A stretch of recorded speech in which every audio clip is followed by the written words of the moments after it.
Saudara-saudara, coba kalian dengar video ini. Ya, karena itu kemudian dikatakan bahwa roh kita menjadi korup, menjadi lemah karena akibat dosa asal itu kan jadi untuk seluruh makhluk manusia. Tapi itu menjadi dosa pribadi sebetulnya. Iya, karena kita lakukan, mesti baca di surat Roma 12, dan semua orang jatuh ke dalam dosa. Itu Adam berbuat dosa, tapi semua orang juga melakukan dosa itu. Itu kan gara-gara Agustinus yang salah membaca itu. Itu penyakitnya kan dari Agustinus itu. Dia kurang perhatikan bahwa sebetulnya Paulus itu bicara tentang keselamatan Kristus itu bersifat universal. Dia mati untuk segala bangsa. Ada dosa yang universal. Nah, itu dia pikir dosa Adam itu universal. Seakan-akan dari Adam semua orang berdosa. Tapi sebetulnya semua orang ikut berdosa seperti Adam. Jadi bukan karena Adam berdosa lalu kita semua kena. Di situ itu penyakitnya Agustinus itu. Nah, itu. Maka kemudian diubahkan konsepnya bahwa dosa Adam itu justru membuat kita bersukacita. Oh, sungguh mulia ya dosa Adam. Felix culpa itu. Sungguh beruntung Adam berdosa. Sehingga saya berjumpa dengan penyelamat. Itu diartikan beda. Kalau Agustinus kan negatif sekali dia melihat dosa Adam itu. Nah, itulah videonya. Jadi intinya, saudara, di video itu, bapak tersebut itu ingin bilang bahwa ajaran dosa asal Agustinus itu keliru. Dalam pengertian bahwa oleh dosa asal, manusia kemudian dari keturunan Adam mewarisi natur dosa Adam, sehingga membuat manusia tidak bisa tidak berdosa. Kalian pasti tahu kan ajaran Agustinus kan? Sebelum manusia jatuh dalam dosa, Adam dan Hawa itu ada dalam keadaan posse peccare, mampu berdosa. Setelah Adam dan Hawa jatuh dalam dosa, manusia, ya keturunan Adam, itu mewarisi natur dosa yang membuat manusia itu menjadi non posse non peccare, tidak mampu tidak berdosa. Nanti oleh pekerjaan regenerasi atau kelahiran kembali oleh Roh Kudus, manusia menjadi posse non peccare, mampu tidak berdosa. Dan pada saat sudah di surga nanti, setelah kebangkitan daging, manusia di surga menjadi non posse peccare, tidak mampu untuk berdosa. Nah, menurut Bapak tadi, saudara-saudara, pokok dari sistematika itu, yaitu manusia mewarisi natur dosa itu keliru. Bahwasannya menurut dia setiap manusia yang lahir itu selalu ada dalam kondisi seperti Adam, yang suci, bersih, tidak ada natur dosa asal yang bisa membuat seseorang bisa tidak berdosa. Pemikiran ini, saudara-saudara, menjadi penafsiran dari Bapak ini dalam membaca surat Roma. Bapak ini bilang Roma 12, tapi dia salah pasal mungkin ya. Tepatnya Roma 5 ayat 14. Yang dia sebenarnya jadikan landasan argumennya. Yang berbunyi, sesungguh pun demikian maut telah berkuasa dari zaman Adam sampai kepada zaman Musa. Juga atas mereka yang tidak berbuat dosa dengan cara yang sama seperti yang telah dibuat oleh Adam, yang adalah gambaran dia yang akan datang. Saudara-saudara, dari ayat ini, Bapak Dokter ini mengasumsikan Agustinus salah mengenai dosa Adam yang merusak natur manusia. Bahwasannya manusia berdosa itu bukan karena natur dosa yang diwarisi dari Adam, tapi karena dengan sengaja berbuat dosa seperti Adam. Tapi saudara-saudara, bisakah kita mempercayai penafsiran seperti Bapak Dokter itu? Saya kok merasa lebih baik saya mempercayai tafsiran Agustinus ya di sini. Bukan saya membedakan Agustinus karena dia adalah bapak gereja, maka saya wajib mempercayai Agustinus. Tidak. Tapi saya melihat untuk bagian ini Agustinus sudah memberikan penafsiran yang sangat setia pada konteks. Ya, silakan saudara-saudara baca sendiri dalam Roma pasal 5 ini. Khususnya mulai di ayat yang ke-12. Sebab itu sama seperti dosa telah masuk ke dalam dunia oleh satu orang, dan oleh dosa itu juga maut. Demikianlah maut itu telah menjalar kepada semua orang, karena semua orang telah berbuat dosa. Saudara-saudara, coba kalian perhatikan di ayat ini. Paulus membedakan antara kuasa dosa dan kuasa maut. Menurut Paulus, dosa atau kuasa dosa di sini itu membawa di dalam dirinya kuasa maut. Nah, dosa yang membawa kuasa maut ini oleh satu orang itu telah masuk ke dalam dunia. Dosa yang membawa maut itu telah masuk ke dalam dunia. Nah, apakah dosa yang dimaksud di sini adalah perbuatan jahat? Ataukah ini maksudnya adalah natur jahat? Sesuatu yang lebih dalam dari sekedar perbuatan jahat. sesuatu yang olehnya timbul segala perbuatan yang jahat. Tentu tidak mungkin kita melihat dosa di sini sebagai sekedar perbuatan jahat semata kan? Karena kalau dosa ini kita mengerti sebagai sekedar perbuatan jahat, maka bagaimana kita mengerti kalimat dosa telah masuk ke dalam dunia oleh satu orang? Kejahatan Adam telah masuk ke dalam dunia oleh Adam ini? Tentu tidak kan? Karena kalau pengertiannya begitu, selain itu absurd, maka itu akan tampak aneh kalau kita baca ayat itu sampai dengan bagian akhir ayat itu yang mengatakan bahwa oleh karena dosa Adam itu, semua orang telah berbuat dosa. Maksudnya bagaimana? Perbuatan dosa Adam yang membawa maut, membuat semua orang menerima maut karena semua orang telah berbuat dosa? Bagaimana bisa perbuatan Adam membuat orang lain menerima maut dan dianggap berdosa oleh satu perbuatan dosa seseorang? Aneh kan? Tapi coba kalian pahami seperti pemahaman Agustinus bahwa kata dosa di sini bukan sekedar pelanggaran Adam, bukan. Tapi akibat dari pelanggaran Adam. Ada kekuatan kejahatan yang mengakibatkan natur setiap manusia itu mati setelah Adam.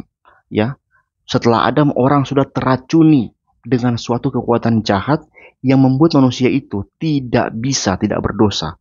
Membuat setiap manusia terperangkap dalam kuasa kematian atau maut. Dan ini fakta, saudara.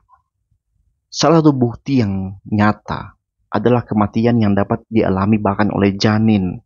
Janin yang berusia 1 hari pun di dalam rahim seorang manusia itu bisa mati. Meskipun kita bisa berkata bahwa janin tidak berbuat dosa, tapi kematian janin, saudara, itu menjadi bukti bahwa kematian yang dibawa di dalam kekuatan yang menjadi dampak kejatuhan manusia dalam dosa, itu dapat berlaku juga terhadap janin yang secara perbuatan gak pernah berbuat dosa, tapi secara natur sudah berdosa. Dan Daud menyadari ini dalam Mazmur 51 kan. Dia bilang, sesungguhnya dalam kesalahan aku diperanakan, dalam dosa aku dikandung ibuku.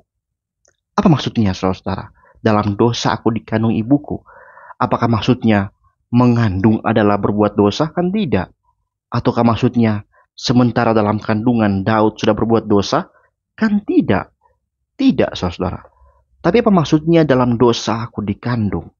Artinya seperti pemahaman Agustinus, bahwa setiap manusia yang lahir, yang dikandung dari benih laki-laki, itu membawa di dalam dirinya natur kejahatan yang akan menjadi sumber alasan kenapa dia nggak akan tahan dengan godaan dan berbagai macam tipuan iblis yang akan membuat dia jatuh lagi di dalam dosa, membuat berbagai macam dosa. Makanya saudara, dalam Roma pasal 5 ini, Paulus mengajar kita sebenarnya bahwa keselamatan itu adalah karunia Allah.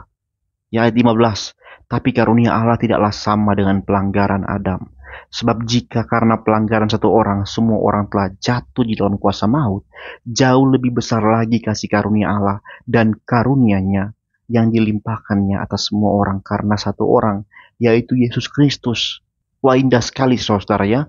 Yang dari situ kemudian Paulus membandingkan antara pelanggaran Adam yang mengakibatkan seluruh dunia jatuh dalam dosa, dalam kutukan natur dosa, dengan Yesus Kristus yang oleh karyanya semua orang dibebaskan dari natur dosa itu oleh kasih karunia.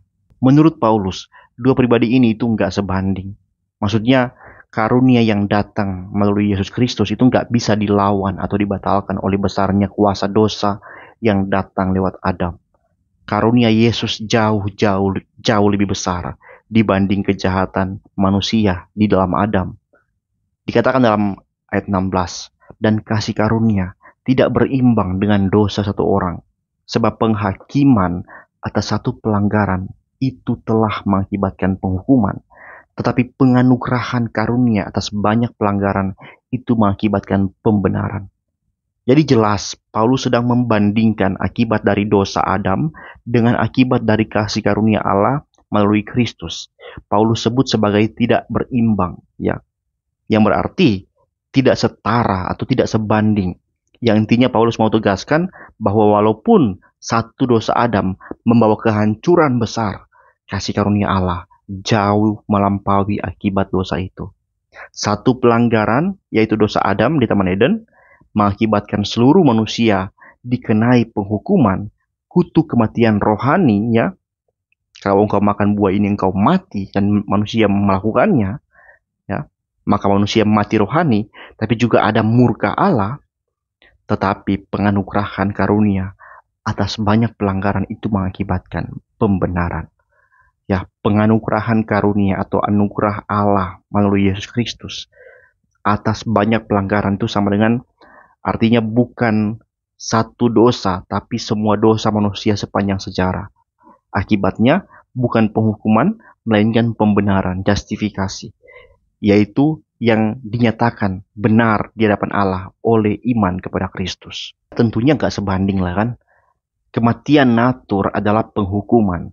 Pada hari engkau makannya, engkau akan mati. Mati rohani. Gak bisa taat kepada Allah. Paulus dalam Efesus itu menggambarkan orang yang gak percaya kepada Kristus sebagai orang yang mati. Itu akibat.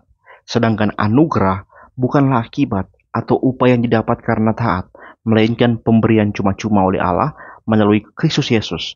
Tentu gak sebanding. Dosa gak bisa lagi melegitimasi dirinya di dalam diri orang percaya. Karena orang percaya dianugerahkan pembenaran dan dari penghukuman. Kasih karunia Allah itu bukan sekedar membalas dosa, saudara-saudara. Bukan. Tapi mengatasi dan membalikan seluruh keadaan yang dijadikan yang terjadi akibat dosa. Bahwa di dalam Kristus bukan hanya hukuman dibatalkan, tapi status kita diubah menjadi benar di hadapan Allah. Bahkan oleh Roh Kudus, natur berdosa kita dibaharui, diregenerasi, dilahirkan kembali. Membuat kita, ya itu seharusnya menjadi orang yang mampu tidak berdosa. Ayat 17 mengatakan, sebab jika oleh dosa satu orang maut telah berkuasa oleh satu orang itu, maka lebih benar lagi mereka yang telah menerima kelimpahan kasih karunia dan anugerah kebenaran akan hidup dan berkuasa oleh karena satu orang itu, yaitu Yesus Kristus. Ayat 18-19, sebab itu sama seperti oleh satu pelanggaran semua orang beroleh penghukuman, demikian pula oleh satu perbuatan kebenaran semua orang telah beroleh pembenaran untuk hidup. Jadi sama seperti oleh ketidaktaatan satu orang semua orang telah menjadi berdosa, demikian pula oleh ketaatan satu orang semua orang menjadi orang benar. Jadi jelas saudara, sampai di sini kita melihat syukur kita itu bukanlah pada dosa Adam. Syukur kita adalah pada kasih karunia Allah, ya. Kasih karunia Allah bukanlah kewajiban untuk menutupi dosa. Allah nggak wajib. Allah nggak harus memberi kita karunia. Allah bisa aja memilih melenyapkan seluruh manusia dengan air bah tanpa sisa, lalu bikin manusia yang baru. Tapi Allah meninggalkan kasih karunia-Nya di atas seorang pemabuk, Nabi Nuh. Itu kasih karunia, saudara-saudara. Kita nggak layak terima, tapi Allah kasih. Allah nggak berkewajiban untuk memberikan, tapi Allah memberikan. Ya, Allah nggak terpaksa untuk menyelamatkan. Adalah merupakan kasih karunia Allah kalau kita diselamatkan. Bahkan kalau kita pandang dari sudut pandang ajaran Agustinus terkait predestinasi, ya, bahwa kejatuhan dalam dosa sudah ditetapkan Allah. Syukurnya tetap bukan kepada Adam yang berdosa, bukan.